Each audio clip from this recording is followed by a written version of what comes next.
Hello students, today our topic is money supply. Money supply क्या होता है? अभी हमने लास्ट क्लास में जब बात की थी तो हमने देखा था कि मनी की मीनिंग डिफिनेशंस की बात की थी, फंक्शंस की बात की थी। आज हम देखते हैं कि मनी सप्लाई क्या, what is money supply.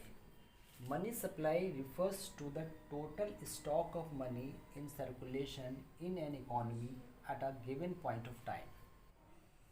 Money supply से क्या मतलब है कि एक गिवन पॉइंट ऑफ टाइम, एक समय में मार्केट इकोनॉमी में कितना मनी, कितनी करेंसी लोगों के पास है। जब जो करेंसी हमें पता है कि हमारे देश में जो सेंट्रल बैंक है आरबीआई, वो करेंसी को इशू करता है। तो अगर हम देखें कि एक पॉइंट ऑफ टाइम की बात करते हैं, जब हम सप्लाई की बात करते हैं, स्टॉक सब ठीक है, refers to the total stock of money, कि टोटल कितनी मनी सर्कुलेशन में है। सर्कुलेशन से मतलब केवल लोगों के पास है, बैंक्स में है, और जो भी एक्सचेंज हो रहा है उसमें जो मनी इन्वॉल्व हो रही है। तो जितनी भी मनी मार्केट में, इकोनॉमी में सर्कुलेट हो रही है एक पॉइंट ऑफ टाइम में, उसी को हम क्या बोलते हैं? Money supply. ठीक है, क्योंकि सप्लाई जो वर्ड्स है उसका मतलब हम जानते हैं कि जब हम जितनी ज़रूरत है लोगों को मनी की, उतना ही जब अवेलेबल हो जाती है मार्केट में, दैट इज़ द सप्लाई। जैसे कि अब मनी की ज़रूरत क्यों पड़ती है, हम ऑलरेडी पढ़ चुके हैं कि money is the medium of exchange. जो भी एक्सचेंज होता है उसमें मनी एक बहुत बड़ा रोल प्ले करती है, क्योंकि हम जो प्रोडक्ट्स होते हैं उसकी वैल्यू को मनी में मेज़र करते हैं। तो जो मनी की डिमांड मार्केट में बढ़ती है, या मनी की जितनी डिमांड मार्केट में होती है, उसके लिए जो सप्लाई क्रिएट की जाती है, जो सप्लाई एग्जिस्ट करती है मार्केट में, that is we call it a money supply. Now we say items excluded from money supply. ठीक है, हम ये नहीं कह सकते कि जितना भी मार्केट में जो मनी है वो सभी मनी सप्लाई में आता है। कुछ ऐसे आइटम्स होते हैं, कुछ ऐसी मनी होती है, करेंसी होती है जो मनी सप्लाई में उसको इंक्लूड नहीं करते, उसको एक्सक्लूड कर दिया जाता है। तो वो कौन कौन से आइटम होंगे? The amount of currency held by commercial bank as their cash reserve. ठीक है, जैसे कुछ बैंक्स होते हैं, वो जो उनके पास करेंसी होती है, चाहे वो कॉइन्स में हो और चाहे वो जो नोट्स होते हैं उसमें हो, पेपर करेंसी में हो, वो एक उसका एक कैश रिजर्व बना के रखती है। ठीक है, जिससे कि वो जब कभी भी कोई फाइनेंशियल क्राइसिस हो तो वो उस रिजर्व से उस प्रॉब्लम को फेस कर सके, और उसको जो भी लोगों के डिपॉजिट्स हों और उसमें वो उसको वापस कर सके।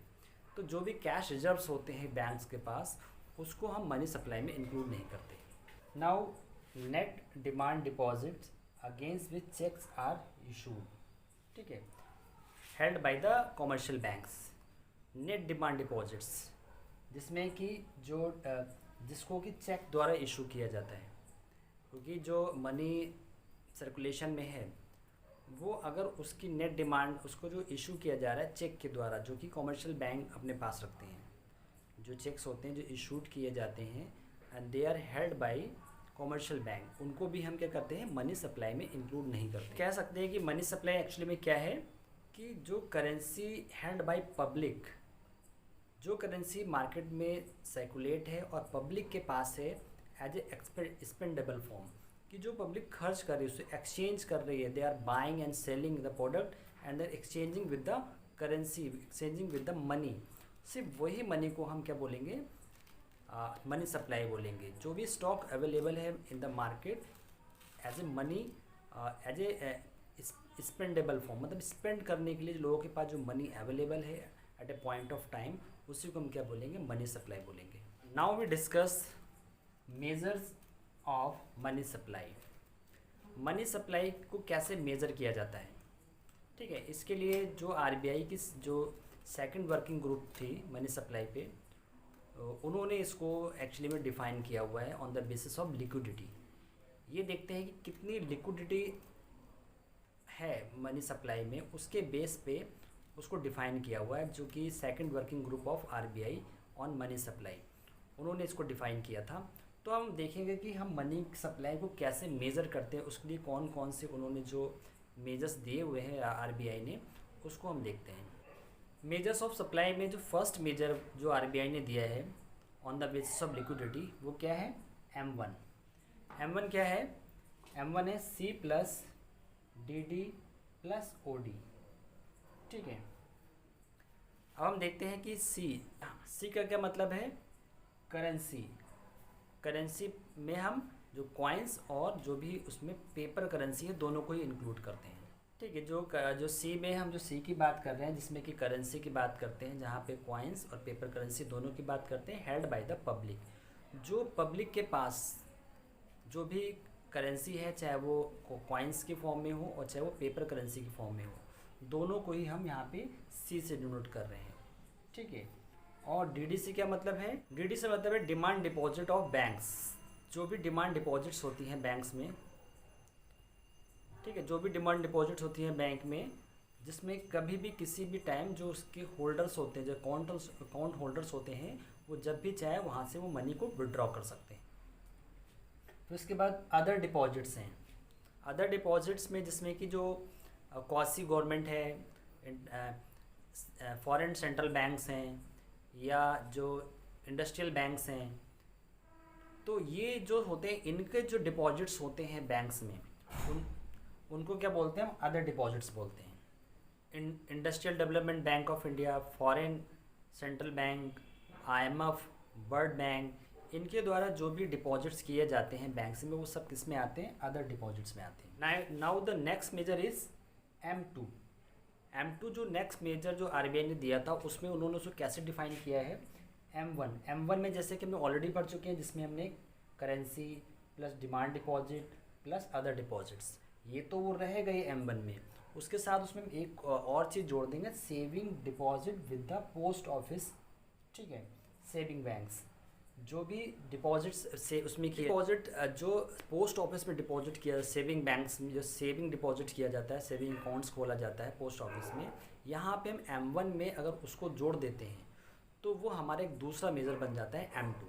ठीक है, बहुत सिंपल सी चीज़ है। हम M2 की जब बात करेंगे तो इस M1 में जो हमने डिफ़ाइन किया था M1 मेज़र को, उसी तरह हम जब M2 में करेंगे तो M1 plus saving deposit with the post office saving banks, जो पोस्ट ऑफिस में सेविंग बैंक्स जो हम सेविंग अकाउंट खोलते हैं उसको भी M2 में जोड़ देंगे।